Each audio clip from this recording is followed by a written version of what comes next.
টোটোর মডেল বদল করে বানানো হলো কেতাদুরস্ত পুরনো আমলের বিলাসবহুল গাড়ি আটক করলো ময়নাগুড়ি থানার পুলিশ। জানা যায়, ময়নাগুড়ির এক ব্যক্তি এই গাড়িটি নিয়ে ময়নাগুড়ি শহর দিয়ে যাচ্ছিলেন।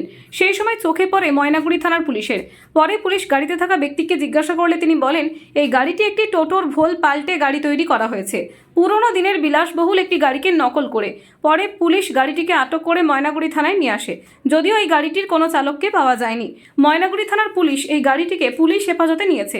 সূত্র মারফত জানা যায়, গাড়িটি বিয়েবাড়িতে ভাড়া এবং রিসর্টে ভাড়া দেওয়ার জন্যই বানানো হয়েছিল।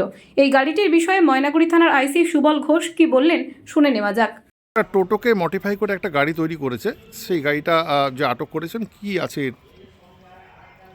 আমরা এটা দেখতে পেলাম যে হচ্ছে একটি টোটোকে প্রথমে একটা গাড়ি, যে গাড়িটা বিশেষত দেখা যাচ্ছে হচ্ছে বিয়ে বাড়িতে এটা ভাড়া দেওয়ার মতো, সেটা আমরা দেখার পরে দেখলাম যে এটা আমাদের ট্রাফিক থেকে এটাকে ধরার পরে দেখা যায় যে এটা মডিফাই করেছে এবং যে চালাচ্ছিল তাকে জিজ্ঞাসাবাদ করে আমরা জানতে পারি যে এই টোটোকে মডিফাই করে একটা বিয়ের ভাড়া দেওয়ার মানে হুড খোলা জিপ যেমন আছে ওরকম বানিয়েছে।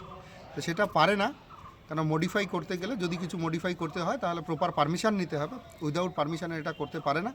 আমরা সেই টোটোটাকে যেটা মডিফাই করেছে সেটাকে আমরা সিজ করছি এবং সিজ করে এর বাকি যে প্রসিডিউর আছে, আইনি প্রসিডিউর আছে, সেই আইনি প্রসিডিউর আমরা করব। তবে এইভাবে কোনো মডিফাই কোথাও করতে পারবে না। এর আগেও আমরা করেছি, যে সমস্ত টোটো বা যে কোনো গাড়ি কোনো মডিফাই করতে গেলে তার পারমিশন দরকার আছে। এমভিআই থেকে তাকে আগে পারমিশন নিতে হবে, পারমিশন নিয়েই তারপরে করতে পারবে। যদি পারমিশন দেয়, জেনারেলি পারমিশন হয় না, তবুও কিছু কিছু যদি পারমিশন হয় তা সেগুলো করতে পারবে। এই ব্যাপারে কি গ্রেপ্তার হয়েছে? না, এই ব্যাপারে আমরা এটা যেহেতু মডিফাই করেছে, এটা আমরা সিজ করলাম।